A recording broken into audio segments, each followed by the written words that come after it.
নমস্কার। ছেলেবেলার মায়ায় ভরা এক অবাক করা গল্প। বুড়ি খেতে পায় না, পড়তে পারে না, থাকে রাস্তার ধারে এক পর্ণকুটিরে। অথচ রাত হলেই তার সে পর্ণকুটির দিয়ে বেরোয় এক আশ্চর্য সুবাস। সে সুবাসে ভরে ওঠে সারা পাড়া। প্রতিবেশীরা ভাবে যে কোথা থেকে পায় বুড়ি এমন খাবার, কেনেই বা কি করে, কি দিয়ে রান্না করে, কি বা করে। একদিন তারা সবাই কৌতূহল চাপতে না পেরে জড়ো হয় বুড়ির বাড়ির কাছে। দরজার ফাঁক দিয়ে দেখতে চায় বুড়ি কি রান্না করছে। তারা অবাক হয়ে দেখে বুড়ি রাস্তা থেকে কুড়িয়ে এনেছে কতগুলি পাথর, আর গাছ থেকে ছিঁড়ে এনেছে কতগুলি পাতা। তারপর কড়াইয়ে জল ফুটতে দেয়, ফেলে দেয় সে পাথরগুলি। তারপর মন্ত্র পড়ে। সে মন্ত্র বলে নিমেষে পাথর হয়ে যায় মাংসের ঝোল। এমন তার সুবাস, এত সুন্দর তুলতুলে সে নরম মাংস যে বলে বোঝানোর নয়। মাংস নামানো হয়, তারপর কি হয়, বুড়ি চাটু চাপায়, তাতে ফেলে দেয় পাতাগুলি। এরপর আবার মন্ত্র পড়ে, সুন্দর ফুলকো রুটি হয়ে ওঠে সেই পাতা নিমেষে। গল্পের নাম পাথরের ঝোল আর বটপাতার রুটি। ছেলেবেলায় আমার অভ্যেস ছিল এক গল্প বহুবার পড়বার। যতবার পড়েছি এ গল্প মনে মনে আফসোস ভরে গেছে যে আহা, যদি এই মন্ত্রের সন্ধান পেতাম। এরপর বড় হয়েছি, কেটেছে কতদিন, বুঝেছি যে এই মন্ত্র লুকানো আছে কারো কারো মধ্যে, সবার মধ্যে নেই। এ পরশমানিক কেউ কেউ সন্ধান পেয়ে লুকিয়ে রেখেছে নিজের মনে। যারা যারা তার সন্ধান পেয়েছে, লুকিয়ে রেখেছে তাকে নিজের মনের গভীরে, তারা জানে কি করে পাথরকে করে তুলতে হয় মাংসের ঝোল, আর বটপাতাকে করে তুলতে হয় ফুলকো রুটি। এমনই একজন কেয়া দাশগুপ্ত। এমন সহজ সাধারণ ঘরোয়া উপকরণে এমন সুন্দর রান্না যে হতে পারে, এই সিরিজটি করবার আগে সত্যিই জানতাম না। সেখানে পাথরের ঝোল আর বটপাতার রুটি হয়ে ওঠে দেবভোগ্য। আজকের যে রান্নাটি, সেটি করতে গিয়ে এই কথাই মনে হলো। না আছে পেঁয়াজ, না আছে গরম মশলা, না আছে নানান মশলার আধিক্য, শুধু একটু নারকেল দুধ, আদা রসুন, কাঁচা লঙ্কা। তাই দিয়ে তৈরি হবে নারকেল দুধে মুরগি। চলুন শিখি।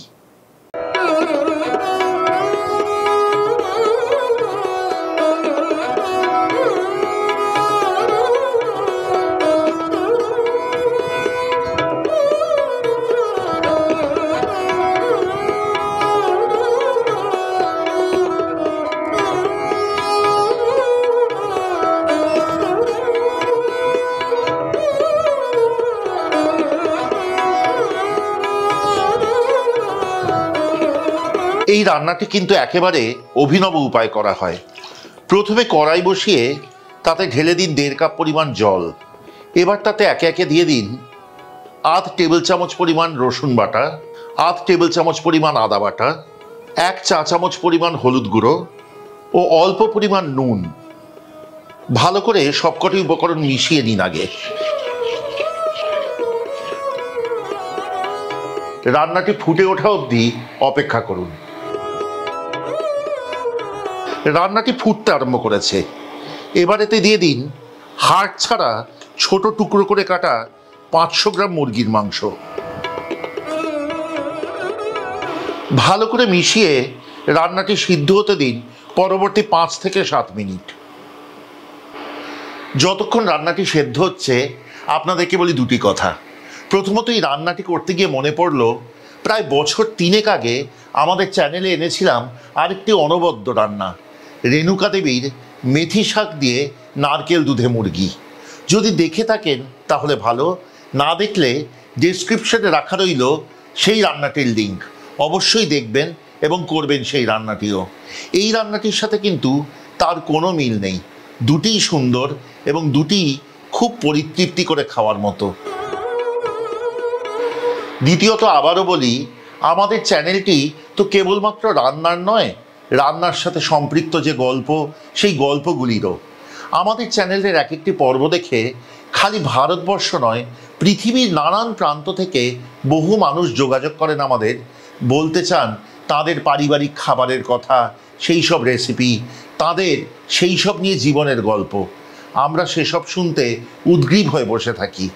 তাছাড়াও অনেকে জানতে চান কিভাবে আমাদের থেকে খাবার পাবেন। যারা প্রবাসী তারা চান এদেশে লোকদের খাবার পাঠানোর, যারা এদেশে থাকেন তারা চান নিজেদের বাড়ির জন্য আয়োজনে অর্ডার করতে। তাদের জন্য বলি, আমাদের যোগাযোগ করবার নম্বর হলো 6291834357। যে কোনো দিন সকাল 11টা থেকে সন্ধ্যে 7টার মধ্যে স্বচ্ছন্দে আমাদের যোগাযোগ করবেন। শুনবো সেসব গল্প, জানবো সেসব রেসিপির কথা, এবং আপনাদেরও বলবো কিভাবে আপনারা অর্ডার দিতে পারেন আমাদের খাবার। 6291834357 এই হলো আমাদের নম্বর। হাড় ছাড়া মাংস সেদ্ধ হতে একদম বেশি সময় লাগে না। এবার কড়াই সরিয়ে নিন এবং তার জায়গায় বসিয়ে দিন অন্য একটি কড়াই। তাতে ঢেলে দিন 2 থেকে 3 টেবিল চামচ সাদা তেল। তেল গরম হয়ে গেলে তাতে ছেঁকে তুলে ঢেলে দিন মুরগির টুকরোগুলি।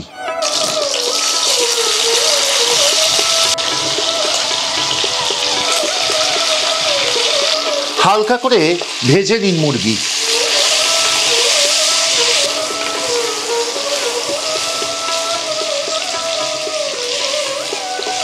এই সময়ে মুরগিতে দিয়ে দিন 1 চা চামচ লঙ্কার গুঁড়ো।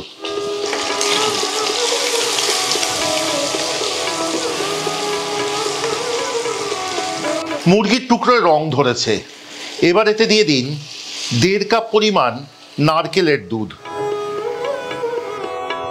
সাথে দিন স্বাদ অনুযায়ী নুন, তবে মনে রাখবেন আগে কিন্তু মুরগি ভাজার সময়ও নুন যোগ করেছিলেন। সাথে দিন নিজের স্বাদ অনুযায়ী কাঁচা লঙ্কা কুচি, আমি এখানে দেব 3 থেকে 4টি। এইবার মুরগি ও নারকেল দুধ একসাথে ফুটতে দিন। নারকেল দুধ ক্রমে ঘন হয়ে আসবে। এই পর্যায়ে যতক্ষণ এই রান্নাটি ফুটে নারকেল দুধ ঘন হচ্ছে, আপনাদের সবার কাছে অনুরোধ রাখবো, কেমন লাগলো আজকের পর্বটি, কেয়া দাশগুপ্তর রান্নার সিরিজের অন্যান্য পর্বগুলি এবং আমাদের চ্যানেলের অন্যান্য নানান পর্ব দয়া করে আমাদের কমেন্টে লিখে পাঠান। যদি ভালো লাগে সাবস্ক্রাইব করে সঙ্গে থাকবেন, খুব আনন্দ পাবো। আর যদি মনে করেন আমাদের চ্যানেলের সব রান্নার নোটিফিকেশন প্রথম পৌঁছবে আপনাদের কাছে, তাহলে দয়া করে বেল আইকনটি টিপে দিতে ভুলবেন না। এবার রান্নায় ফিরি। নারকেল দুধ অনেকটা ঘন হয়ে গেছে, এবার এই রান্না শেষ করবার পালা। এবার রান্নাটি শেষ করুন চিনি দিয়ে। আমি দিয়েছি 1 টেবিল চামচ পরিমাণ, এবং তার সাথে ছড়িয়ে দিন অল্প ধনেপাতা। নারকেল দুধে মুরগি পরিবেশন করুন ভাত, রুটি, পরোটা যা কিছুর সাথে।